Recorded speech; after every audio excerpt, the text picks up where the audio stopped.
Good evening, friends. Today is Wednesday, the 24th of June. I am the Reverend Teri Peterson, minister of St. John's in Guruk, and today I'm making this video at 6 o'clock instead of 5 o'clock for a bunch of reasons. So I hope that you have something to help you mark the transition from one part of the day to the next. I'm drinking sparkling water because it's fancy, makes me feel happy. So I hope you have something ready to enjoy, to move you on into the evening here in the middle of the week. The sun has come out rather unexpectedly, and the sky looks gorgeous right now because part of the sky over Dunoon has sort of clouds that almost look like they're in a watercolor painting, but then all of a sudden it's like they just cut off and they go into this sort of fluffy pebbly clouds, and it's really beautiful. So take a look out the window if you haven't already. So I hope that you are willing to share some of the high points and low points of your day with someone, with me, or with somebody with you, or on the phone. It's important that we share our lives together, because when we do that, even the mundane stuff of life, then we nurture our relationships and we deepen that relationship in a way that really does build up the body of Christ, that we bear one another's burdens in sharing our low points, and we also rejoice with those who rejoice when we share our high points. So I have to tell you that my low point this week is that I have had a series of major baking failures, like into the bin failures, and I have never wasted so much stuff in my life, I think.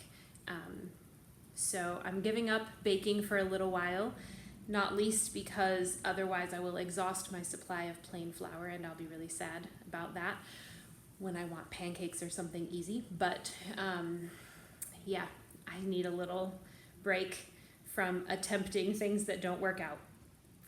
It's good to try new things, and it is really, really sad when they don't work. So I'll be mourning my loss of cake over here, and I hope that you have cake instead.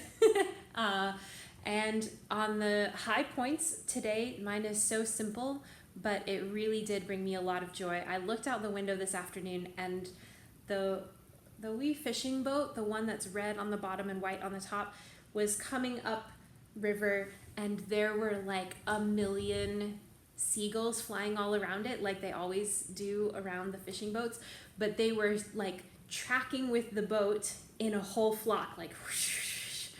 And I just thought that would be terrible to be on that boat surrounded by gulls, but it's so fun to watch from a distance. I tried to take a picture, but my camera doesn't zoom enough, but it was amazing to watch the gulls circling in a big, excited sort of gaggle. So those are my own high and low points for today. Please do share yours with someone, whether with me by message or with someone in your house or whatever. Now, I have to tell you that the gap between last Sunday's reading and this coming Sunday's reading is massive. So massive, I probably needed to do about 3 of these videos every day this week in order to bridge it. And obviously I haven't done that because it's overwhelming to me and would definitely be overwhelming to you as well. So here is an overview of what happens. So last week we heard about Abraham and Sarah pulling up the stakes and moving on in stages, being guided by God, who said, I will show you the land that you should go to. And so they went. And they journey on in stages with their nephew Lot and with all of their household. And there's a lot of stuff that we didn't get to talk about in that text this past Sunday, including the fact that Abraham and Sarah own people as well as possessions, and that they are going to settle in a land where people already live. And the roots of the Israeli-Palestinian conflict really do go all the way back thousands of years into that very chapter where God said to Abram, I will give you this land. And there are people who already live there. So we should not gloss over the fact that people who were writing these words about God and God's people really believed that it was okay to own other people. And it isn't okay to own other people. Hopefully we all know that by now, but the way world history is going, perhaps we don't. Not only current events wise, but also just the sheer fact that there are more people enslaved today than at any other time in history, which is a shameful fact that we should be really working much harder to address than we are.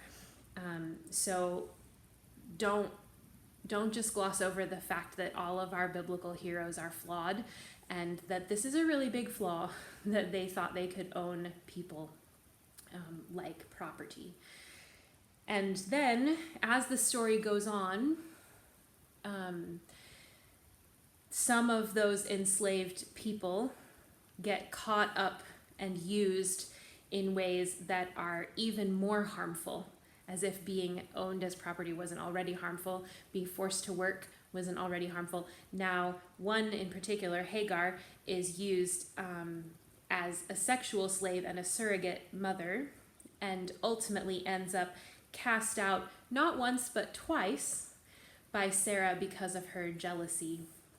And there is this really disturbing moment when Hagar is in the desert alone, pregnant, and God comes to meet her there, which is amazing.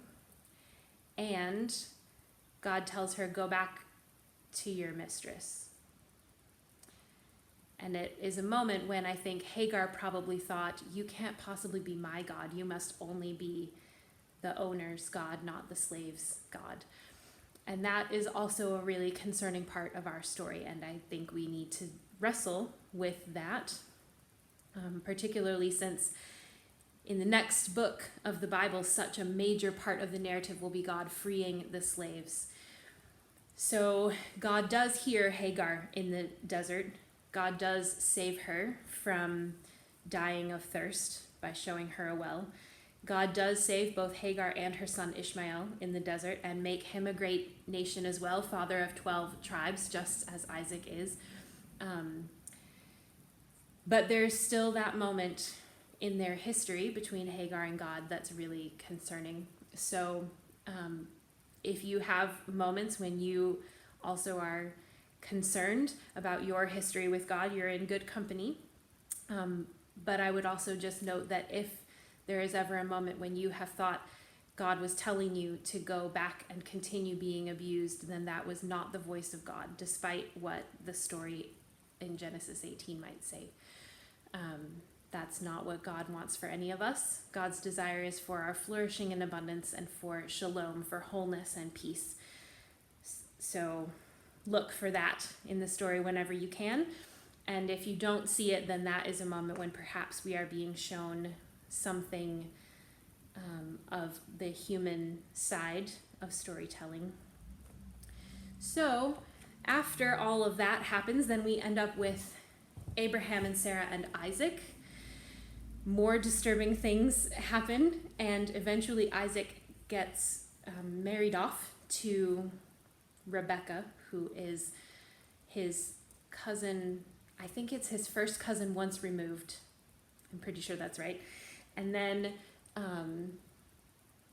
onward with Rebecca giving birth to twins, Jacob and Esau, and they have quite a rivalry going between them, and Jacob is very much a trickster in this story. He's a little bit devious, and he ends up with his brother's blessing, and then he has to run away, and it's a whole big thing, and then he gets a trick played on him when he wants to marry Rachel. He ends up with Leah, and then he ends up with both of their serving girls, which means 2 other enslaved women are now given away to a man for further sexual servitude in order to bear more children. And in the end, Jacob ends up with 12 sons and 4 wives.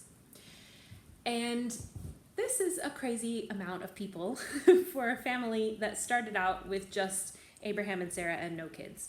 But here we are. The 12 sons have a real sibling rivalry problem among them as well, and Jacob has a clear favorite. He likes Joseph more than any of his other kids because Joseph is the firstborn son of Rachel, who is the wife he always wanted. And so the other children all know this as well. So today I am going to read from chapter 37. And this comes just after Joseph tells his dreams to his brothers and parents. The dreams where his sheaf of wheat or his star stand up and all the others bow down to him. And they obviously are not amused at the idea of them bowing down to Joseph. So here we are in chapter 37, reading from verse 12. And today I am reading from Robert Alter's new translation of the Hebrew Bible, which I just got a couple of months ago. So, chapter 37, starting at verse 12. And his brothers went to graze their father's flock at Shechem. And Israel said to Joseph, "You know, your brothers are pasturing at Shechem. Come, let me send you to them." And he said to him, "Here I am." And he said to him, "Go pray to see how your brothers fare, and how the flock fares, and bring me back word." And he sent him from the valley of Hebron, and he came to Shechem. And a man found him, and look, he was wandering in the field. And the man asked him, saying, "What is it you seek?" And he said, "My brothers I seek. Tell me, pray, where are they pasturing?" And the man said, "They have journeyed on from here, for I heard them say, 'Let us go to Dothan.'" And Joseph went after his brothers and found them at Dothan. And they saw him from afar before he drew near them, and they plotted against him to put him to death. And they said to each other, "Here comes that dream master. And so now let us kill him and fling him into one of the pits, and we can say, 'A vicious beast has devoured him,' and we shall see what will become of his dreams." And Reuben heard and came to his rescue and said, "We must not take his life." And Reuben said to them, "Shed no blood. Fling him into this pit in the wilderness, and do not raise a hand against him, that he might rescue him from their hands to bring him back to his father." And it happened, when Joseph came to his brothers, that they stripped Joseph of his tunic, the ornamented tunic that he had on him. And they took him and flung him into the pit, and the pit was empty. There was no water in it. And they sat down to eat bread, and they raised their eyes and saw, and look, a caravan of Ishmaelites was coming from Gilead, their camels bearing gum and balm and ladanum on their way to take down to Egypt. And Judah said to his brothers, "What gain is there if we kill our brother and cover up his blood? Come, let us sell him to the Ishmaelites, and our hand will not be against him. For he is our brother, our own flesh." And his brothers agreed. And Midianite merchantmen passed by and pulled Joseph up out of the pit and sold Joseph to the Ishmaelites for 20 pieces of silver. And they brought Joseph to Egypt. And Reuben came back to the pit and said, "Look, Joseph was not in the pit," and he rent his garments. And he came back to his brothers, and he said, "The boy is gone, and where can I turn?" And they took Joseph's tunic and slaughtered a kid and dipped the tunic in the blood. And they sent the ornamented tunic and had it brought to their father. And they said, "This we found. Recognize, pray, is it your son's tunic or not?" And he recognized it, and he said, "It is my son's tunic. A vicious beast has devoured him. Joseph is torn to shreds." And Jacob rent his clothes and put sackcloth around his waist and mourned for his son for many days. And all his sons and all his daughters rose to console him, and he refused to be consoled. And he said, "Rather, I will go down to my son in Sheol mourning." And his father keened for him. But the Midianites had sold him into Egypt to Potiphar, Pharaoh's courtier, the high chamberlain.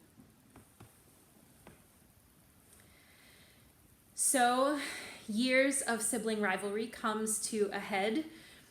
They want rid of him, thinking only of themselves, perhaps even thinking that if the favorite was gone, then their father would like them more. That's not how it worked out, of course. Though they did get some money out of the deal, they did not get their father's favor. Instead, what they got was a Jacob grieving inconsolably for very nearly the rest of his life, or what will feel like the rest of his life as the story goes on. I think the boys didn't think very much about the effect that their actions would have on their father. They thought only of the potential benefit to themselves. And Reuben, the eldest, tried briefly to problem solve Joseph's way out of this, but ultimately that was not how the story was going to play out. And so we have here this turning point. It is the height of their sibling rivalry, nearly results in death. And even my own sibling rivalry with my brother could sometimes be very intense and occasionally violent and never came anywhere close to either of us dying. And I can't imagine how my parents would have felt if something like that had happened. But now, in addition to that high point of the story, we're also turning the entire story in a new direction. So from this point onward, the story follows on yet another journey. Jacob and his family have been settled for some time, but ultimately Genesis is a story of journeys. It's a story of pulling up the stakes and moving on.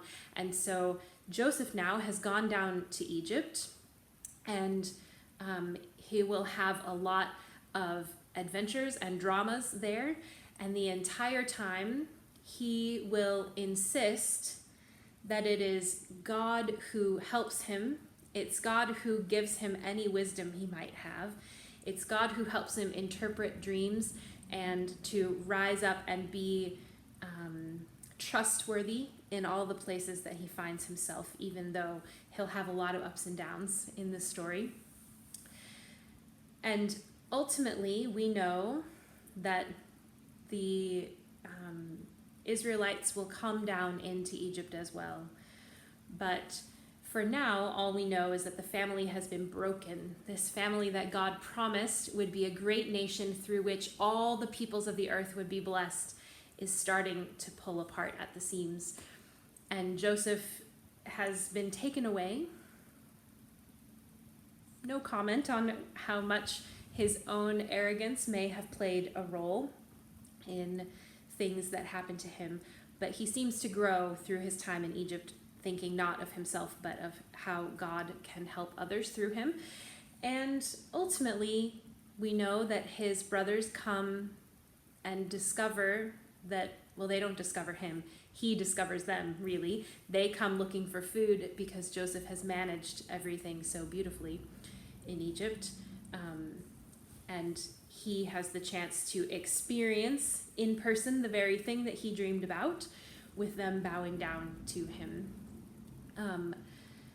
So that's a quick overview of everything that happens. But this turning point toward the next stage of the journey is a crucial one. And I wanted us to pause on it and just think briefly about our own relationships that have sometimes disintegrated and how we have played a part in them or not. And also how we can be more mindful of how the things we do and the things we say might have an impact different from the one we intend. So Joseph's brothers intended to change their own relationship with their father through the loss of Joseph, the loss of the favorite. But the impact of that choice is endless grief for their father. I would like to think that even they would not want endless grief for him. So just be aware that the impact of our words and our actions often matters more than what we intend them to be. So please be mindful of how things might be received, not just how you mean them when you say them. Because we never know for sure someone else's intent. All we know is the impact that those actions and words have on us, and that is really important that we think about the impact we're having on people. So that's my thought for today. So we'll take a moment to pray. Gracious God, we give you thanks for this day that you have made and for this family that you have called together to be your body. We ask for your help in those places where the family seems to be coming apart. And we especially ask for your help in remembering and being mindful of how the things we say and do will affect others. Sometimes people we know, sometimes people we don't know, or even wider, the whole world. So make us mindful in order that we may continually be found to be building up your body, tearing down dividing walls of hostility, and finding ways of embracing and embodying the abundant life that you have promised us in Jesus Christ. Thank you, O Lord. Amen. Well, friends, I hope you have a lovely evening, and I will see you again soon. Cheers, and peace be with you.